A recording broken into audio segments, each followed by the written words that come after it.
today, guys, I'm coming at you with a brand new video. A lot of you have been asking me about my settings for Warzone 3, and today I'm going to be giving you those settings so that way you guys can be moving just like me and aiming just like me. I'm not really going to be going into the graphics settings because that ranges from different players, and I definitely don't have the best hardware on my PC like a lot of these pro players. But if you're looking to improve your movement, improve your aim, and make the game feel great so that way you can get into that flow state and get those high kill games, this is the video for you. Now, of course, these settings are for controller players only. I do not play keyboard and mouse, but a lot of you have been playing with the wrong settings and you didn't even know it until now. Now, these settings I'm going to show you are my personal opinion. You do not have to go with them, but if you're looking to improve the feel for the game, you're gonna want to try these out. Before we get into the settings, I would appreciate it if you guys like the video, comment down below, subscribe to the channel, and hit that noties button. I want to give a big shout out to the Noti game from the last video, and if you guys want to be in the next video, please be sure to hit that noties button and comment down below Noti game. With that, let's get into the settings and how it can improve you for Warzone 3. Alright guys, we're gonna jump straight into the controller settings. These are gonna help you out tremendously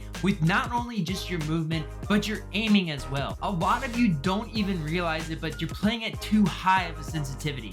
That could be the reason why you're like over judging and overcompensating for your shots, and could be a reason why you're having such a hard time aiming and locking onto your enemies as well. So jumping over to the controller settings, obviously we're going to be on controller. The rest of this is pretty much all of you. You can run whatever type of button layout you usually use. I just use the default, the standard. I don't really see a reason in not using it because I have paddles in the back of mine, but personally it's all up to you guys. One thing I do suggest is turning off controller vibration. There's really no need for it. You're gonna want to check your dead zones. Your dead zones are basically all just because of stick drift, just to check on your stick drift and everything else like that. As you can see here, I have a little bit of stick drift on mine. Let's see here, I'll show you. See? That is my my controller just by itself. So there is stick drift on my left stick. I already know about this. I already got a new controller coming in, so you're gonna want to test those. Next, we're gonna go into aiming. Now, with aiming, this is gonna be also a personal preference, but what you're usually gonna want to do is start at about a 5 or a 6. A lot of you playing in these higher sensitivities just because it feels like you move faster are probably not hitting all of your shots, and that's the reason why.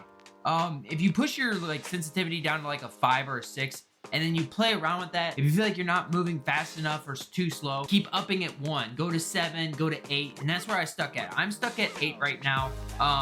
9 feels too fast for me and I'm not hitting the shots, and yeah, and 7 is way too slow for me too, so 8 is working out perfect. After your horizontal and vertical sensitivity, we're gonna want to come down here and make sure that we are on the dynamic aim response curve. This, guys, is the most talked about aim assist in the game. This is the aim assist that broke Call of Duty. All the pros say it, everybody says it. Dynamic is the reason why everybody has a gunny now. You're gonna want to run dynamic and then make sure you scroll down to target aim assist, and that is on. Right now the aim assist that I'm running is the default. I know a lot of you are gonna say that you run the Black Ops. The Black Ops was nerfed and a lot of people don't even realize it. Default is probably the best aim assist that you can be running right now.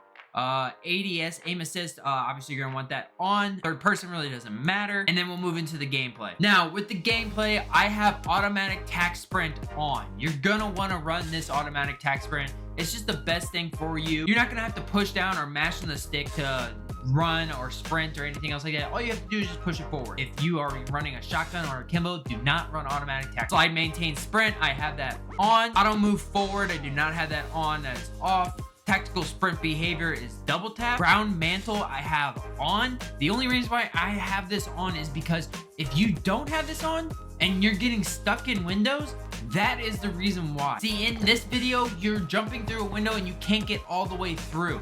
Like, you can't break the glass and get all the way through. With ground mantle on, though, you can push all the way through the window and break the glass. Automatic airborne mantle off.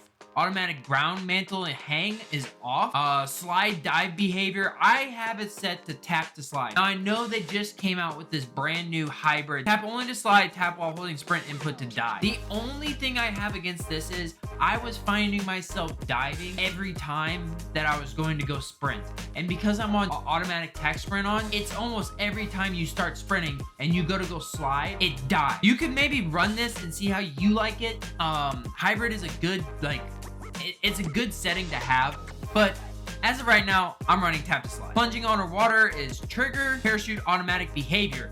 This one you're gonna wanna turn off.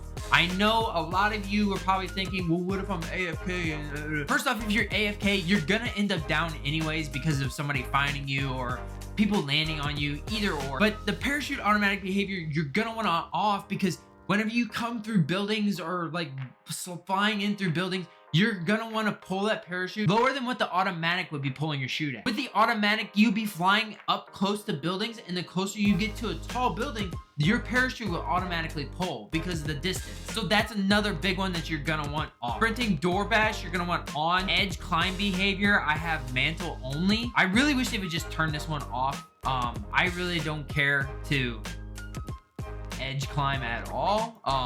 You can't really turn it off either, because this one is moving towards a ledge while hanging from it will climb up, and that's terrible. So I would not run that. I would just run mantle only. Aim down sight behavior is obviously going to be hold. If you do toggle, that's just weird. Change zoom activation, I have sprint tactical, sprint focus. Equipment behavior, I have hold. Weapon mount activation, ADS melee. Weapon mount exit, delay, medium. Tactical stance activation, ADS down button. Tactical stance behavior on toggle. Interact reload behavior, this is a big one. This is a huge one. Prioritize interact is the way to go for this one. Prioritize interact is gonna be your tap to interact and hold to reload when they are available simultaneously. So the times whenever you're sitting there trying to scramble, trying to find stuff on the ground and everything like that, you can just be tapping and you can pick up stuff instead of holding to reload. If you do the opposite, you're going to have to hold the interact button to pick up things off the ground, which is terrible. You're gonna wanna keep this on prioritize interact. Armor plate behavior, apply all. You're definitely gonna be wanting to run this. Whenever you're running away from people, instead of holding the plate button, you can just press it once and then you are putting on all plates,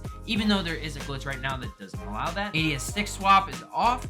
Backpack control is directional buttons. Depleted ammo weapon switch on. This is kind of a big one. Automatically, whenever you run out of ammo in one of your weapons, you're gonna switch to the other one automatically. So that's pretty good. Quick C4 detonation grouped.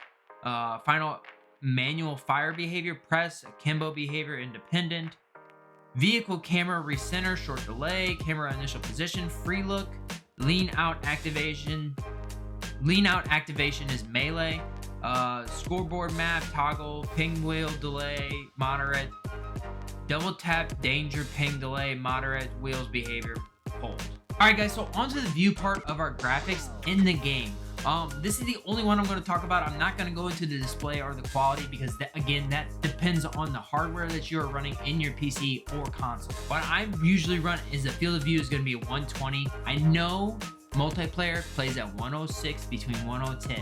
You do not want to run that in Warzone. Warzone, you want to have the most open field of view that you can have. So 120 is the best one. Plus, it's going to make you feel that you move faster, and you're going to be able to see your enemies a lot better.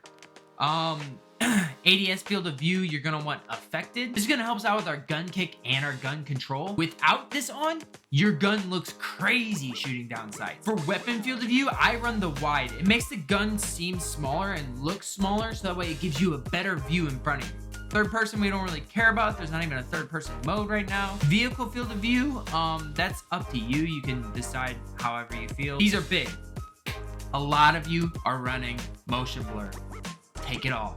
I don't know who in the world would ever run it, but if you are running motion blur, it is affecting not only your sight, your view, your gunny, and on top of that, people watching you are not gonna like watching you with motion blur on. So that's one thing. So world motion blur, we're gonna want to turn off. Weapon motion blur, we're gonna also want to turn off. Film grain, I crank this all the way down.